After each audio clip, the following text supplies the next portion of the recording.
Good morning, welcome back to another beautiful, sunny, warm Saturday morning, and I'm inside in the mini performance workshops.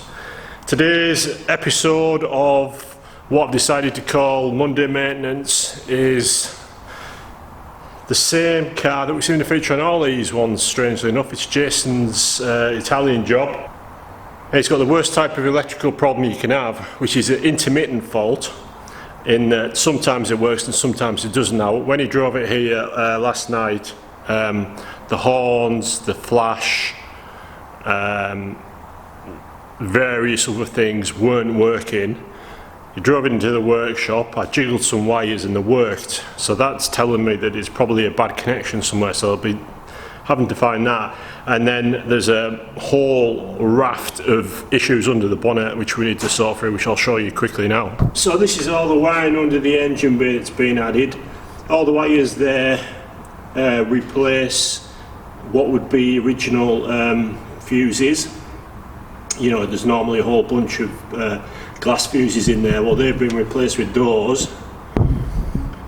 So I've got to figure out which ones they are. And then one of the issues is that the earth tab here has been taken off the bulkhead for whatever reason. It probably snapped or something, and then there's a new wire being added in, and then it goes all the way around around the back of the bulkhead to earth over there, and then there's more earths going backwards and forwards.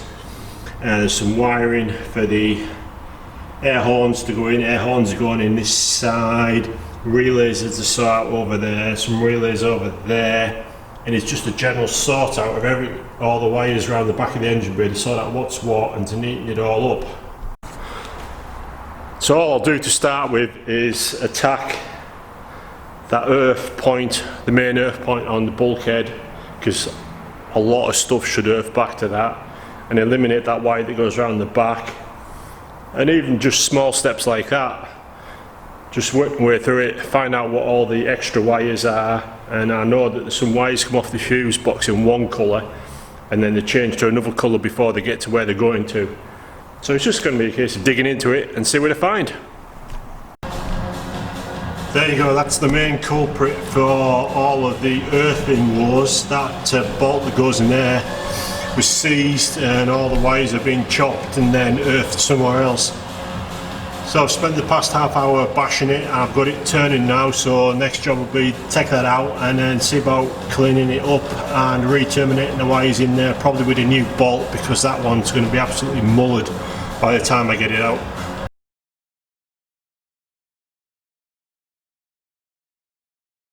Okay, mid-afternoon, 3 o'clock, listening to Le Mans on the phone, and progress report.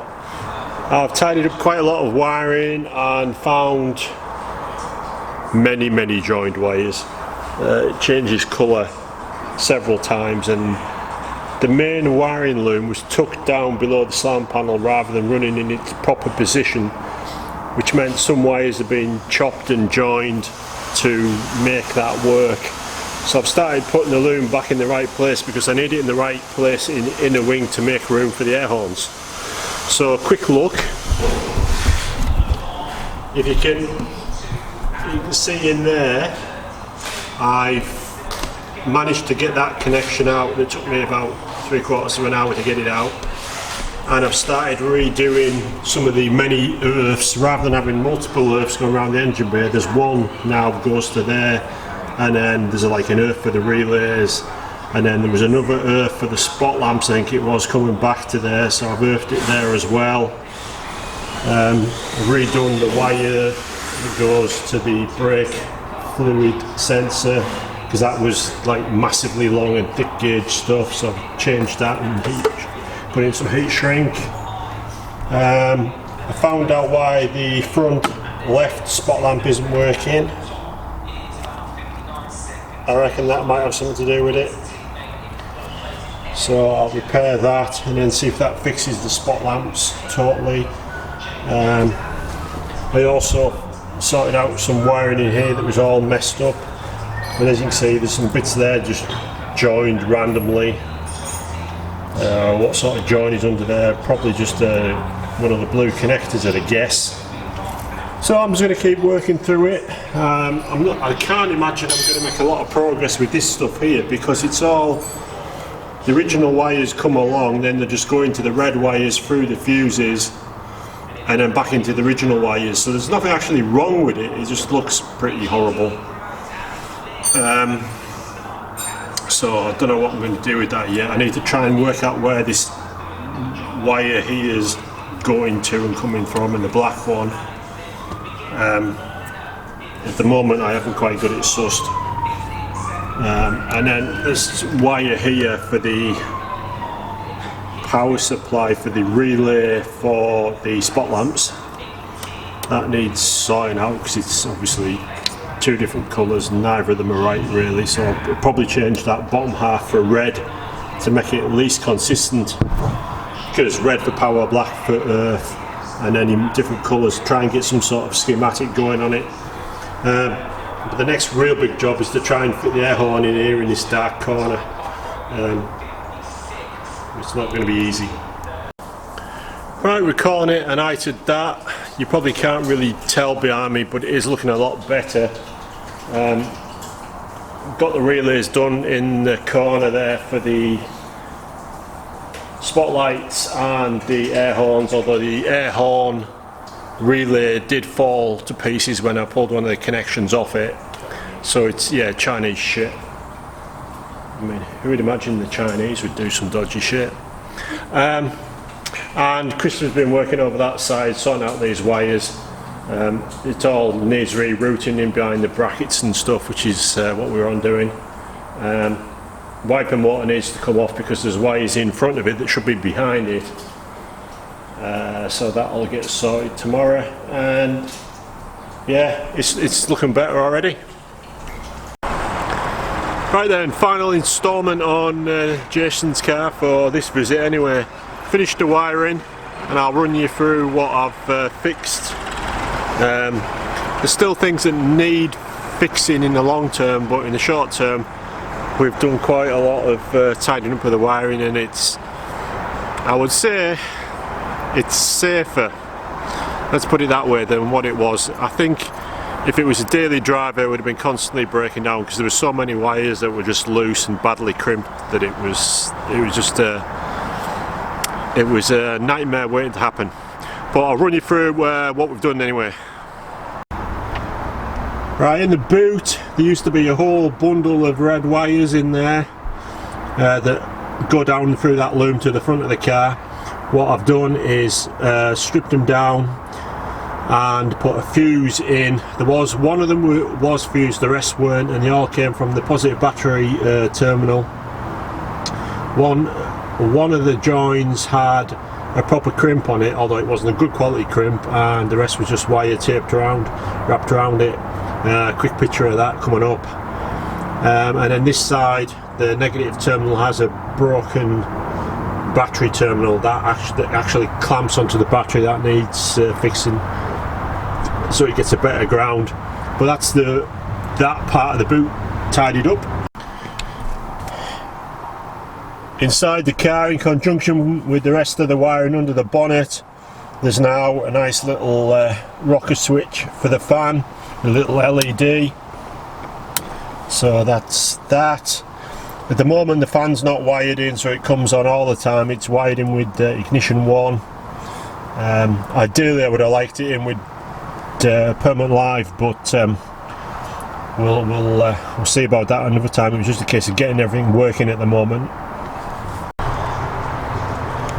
Under the bonnet we've moved a lot of the wiring. If you'll focus, we've moved a lot of the wiring that was in the front here, tucked it back down where it's supposed to be, which meant undoing a lot of stuff.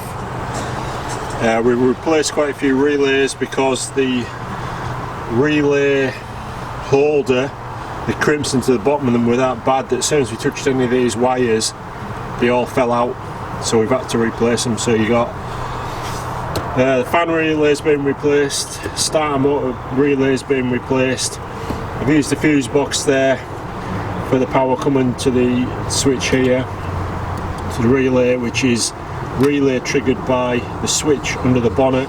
So in theory the fan can come on either by the thermatic switch that's in the radiator which triggers that, or if that doesn't work then you can flick the switch under the dash which triggers this relay which goes to the wire which sends the fan working. The rest of the wire under here is all being tidied up.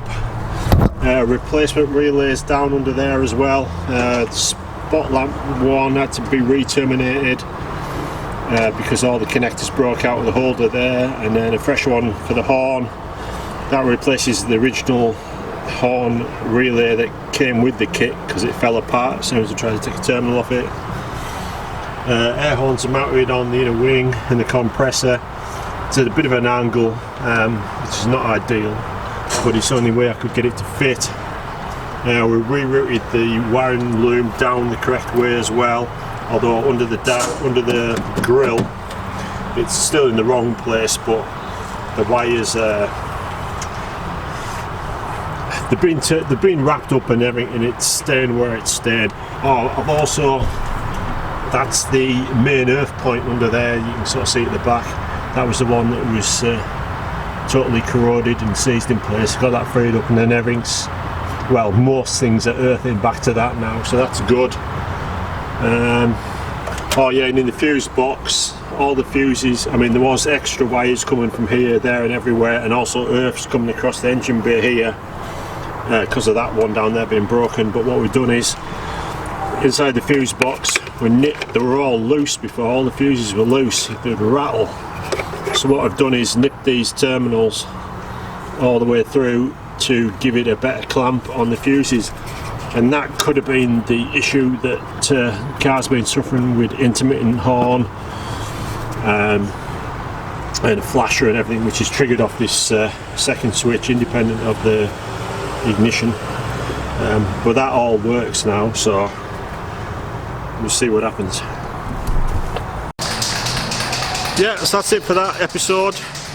Hopefully it's not too long by the time I get it edited, but that wiring's in a lot better shape than when it arrived, and hopefully Jason will have some trouble-free motoring with it. It's certainly